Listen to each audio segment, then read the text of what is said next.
Hamas को ठिकाने लगाने का ट्रंप मंसूबा काम करे या न करे, लेकिन जर्मनी के एक बड़े ऐलान ने ट्रंप को बुरी तरह फंसा दिया है। जर्मनी ने कह दिया है कि अब रूस के साथ शांति के हालात नहीं हैं। वहीं डोनाल्ड ट्रंप को कहना पड़ा है कि पुतिन को डराने के लिए उन्होंने रूस के पास परमाणु पनडुब्बी तैनात की है। देखिए रिपोर्ट।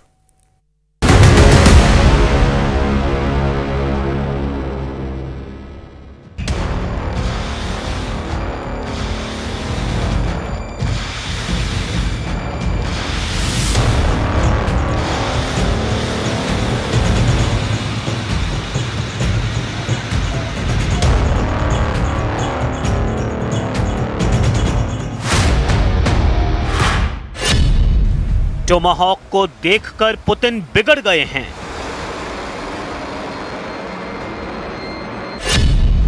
टोमाहॉक को देखकर पुतिन उखड़ गए हैं।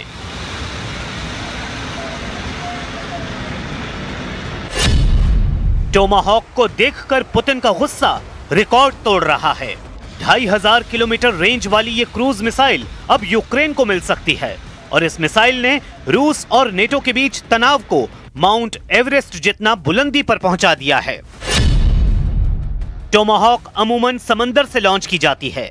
इस मिसाइल को समंदर में जंगी जहाज से लॉन्च किया जाता है। इस मिसाइल को पनडुब्बी से फायर किया जाता है। ऐसे अटैक अमेरिका ने कई बार इराक और अफगानिस्तान में किए हैं। सीरिया और यमन पर भी यही मिसाइल बरसाई हैं।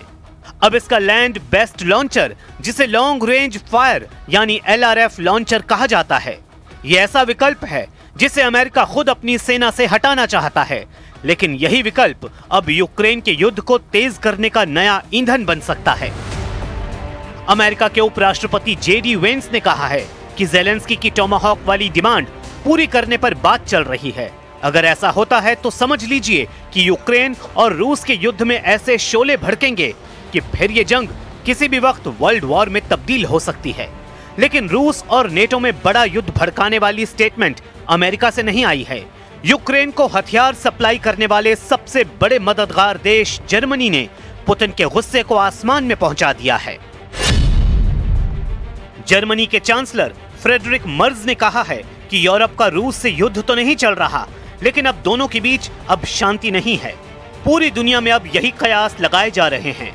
अमेरिका से लेकर यूरोप और दुनिया का बाकी मीडिया भी बता रहा है कि जर्मनी और रूस के बीच बहुत बड़ा बवंडर शुरू हो सकता है और इसकी जद में पूरा यूरोप आएगा। इसका डर बना हुआ है।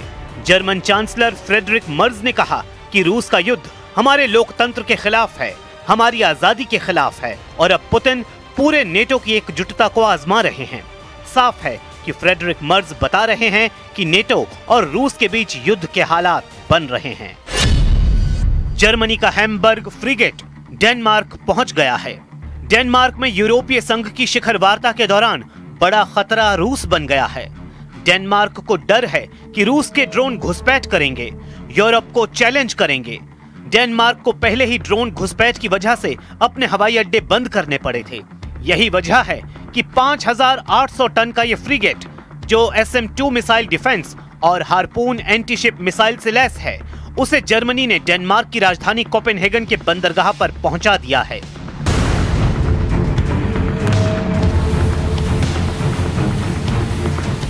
डेनमार्क में यूरोपीय संघ की मीटिंग के वक्त रूस के ड्रोन खतरा बन चुके हैं। इस दौरान 47 सदस्यों वाली यूरोप की पॉलिटिकल कम्युनिटी भी डेनमार्क में मिलेगी और जब यहां यूरोप के बड़े बड़े लीडर होंगे तब डेनमार्क की हवाई सुरक्षा बहुत बड़ी चुनौती है।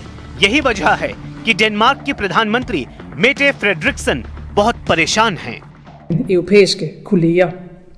Jeg har talt med den tyske kansler, den britiske premierminister, statsministerne i vores naboland Sverige og Norge og med den finske præsident. Ligesom jeg har været i tæt dialog med NATO's generalsekretær, og vi er nu fra dansk side i tæt dialog med NATO-allierede om, hvordan de i den aktuelle situation kan bistå Danmark, så vi kan beskytte. Denmark की प्रधानमंत्री कह चुकी हैं कि Norway, Poland और Romania के बाद अब उनका देश खतरे में है, क्योंकि इन 3 देशों में ड्रोन वाली घुसपैठ के बाद अब यही पैटर्न डेनमार्क में भी दोहराया गया है। मतलब साफ है कि रूस पूरे पूर्वी यूरोप को दबाव में लाना चाहता है। जर्मनी ने पुतिन को भड़काने वाला एक और कदम उठाया है। जर्मनी के रक्षा मंत्री बोरिस पिस्टोरियस ने लिथुआनिया जाकर रूस को आमने सामने युद्ध के लिए ललकारा है। जर्मन रक्षा मंत्री ने कहा है कि बाल्टिक देशों को बचाने के लिए उनका देश तैयार है और जर्मनी इस इलाके में रूस को मुंहतोड़ जवाब देगा। इसके लिए लिथुआनिया में 2026 तक जर्मनी के 2000 सैनिक तैनात रहेंगे। For us this means we will continue to respond to Russia's threats and hostile actions in a united and responsible fashion. We are significantly strengthening deterrence and defense, the backbone of our alliance. That is why we are here. Germany takes its responsibility seriously. We are true to our word. We stand by our allies, and we are ready to protect the Baltic region. Germany ऐलान कर रहा है कि Putin से रिश्ते अब युद्ध नहीं, लेकिन युद्ध से कम वाले भी नहीं हैं। वहीं ट्रंप का टोमाहॉक वाला दांव पुतिन के गुस्से का इम्तिहान लेना चाहता है। सवाल है कि क्या डोनाल्ड ट्रंप और उनकी वॉर टीम किसके खिलाफ सबसे बड़े युद्ध की तैयारी कर रही है, क्योंकि दुनिया में कई वॉर जोन एक्टिव हैं और डोनाल्ड ट्रंप को महसूस हो रहा है कि अब उन्हें वॉर जोन में उतरना ही होगा। क्या डोनाल्ड ट्रंप रूस के खिलाफ युद्ध लड़ेंगे? क्या ईरान के खिलाफ सेना उतारेंगे? क्या यमन के टुकड़े कर देगा अमेरिका? या फिर चीन के खिलाफ बड़ा मोर्चा खोलने जा रहे हैं डोनाल्ड ट्रंप? बहुत बड़ा सवाल कि अक्टूबर में ट्रंप क्या करने जा रहे हैं। फिलहाल डोनाल्ड ट्रंप ने एक सिग्नल यूक्रेन के वॉर जोन को लेकर दे दिया है। ट्रंप ने कहा है कि व्लादिमीर ज़ेलेंस्की रूस के खिलाफ जीत सकते हैं, अपने खोए हुए इलाके वापस हासिल कर सकते हैं।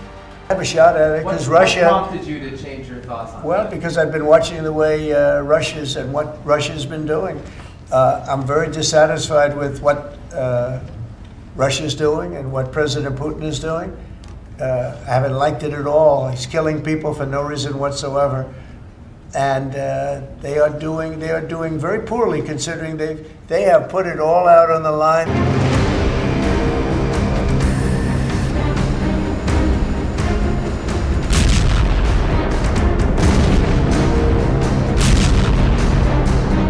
पुतिन से लड़ने के लिए फ्रांस ने पहले ही शुरुआती तैयारी कर ली है। फ्रांस का सबसे खतरनाक जेट राफाल लगातार पोलैंड के आसमान में गश्त लगा रहा है। युद्ध का माहौल अंगड़ाई ले रहा है। ये फ्रांस के राफाल जेट हैं, जिन्हें भेजने वाले इमैनुअल मैक्रों हैं। अब पुतिन से टक्कर लेने के लिए इमैनुअल मैक्रों पूरी तरह सामने आ गए हैं। फ्रांस दावा कर रहा है कि नेटो को रूस से वो बचाएगा।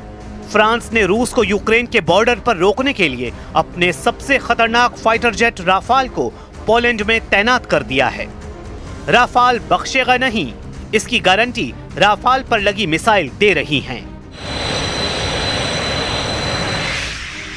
राफाल के विंग टिप पर लगी माइका मिसाइल, ये एयर टू एयर मिसाइल है जो दुश्मन के विमान को 80 किलोमीटर की रेंज में मार सकती है।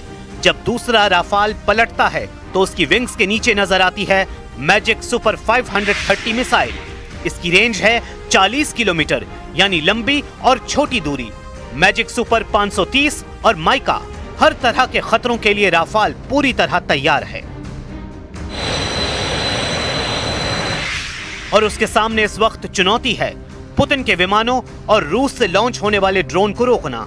ये बात मैक्रों भी जानते हैं और इस बात से डोनाल्ड ट्रंप भी बहुत अच्छी तरह वाकिफ हैं कि एक बार पुतिन ने यूक्रेन के बाद नेटो की तरफ कदम बढ़ाया तो पहला हमला बाल्टिक देशों या फिर उनके दक्षिण में पोलैंड पर होने का खतरा है और फिर आगे की राह पुतिन खुद तैयार कर लेंगे।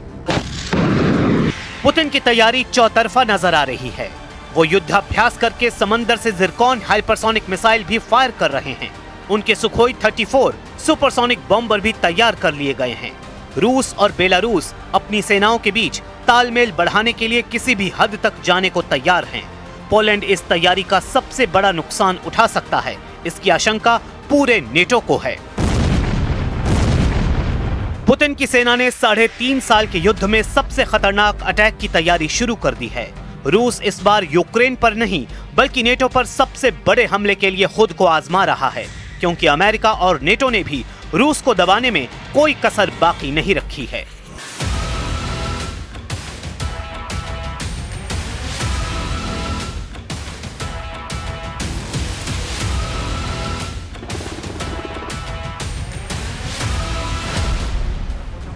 जेडी वेंस ने जब से यूक्रेन के लिए टोमाहॉक का नाम लिया है, पुतिन का मूड बिगड़ गया है। ज़ेलेंस्की ने जब से अमेरिका से टोमाहॉक मांगी है, पुतिन यूक्रेन को लगातार बड़ी सजा देना चाहते हैं। टोमाहॉक के ऐसे वीडियो यूक्रेन का हौसला बढ़ा सकते हैं, लेकिन वो ये भी जानता है कि पुतिन का गुस्सा अब रिकॉर्ड तोड़ रहा है।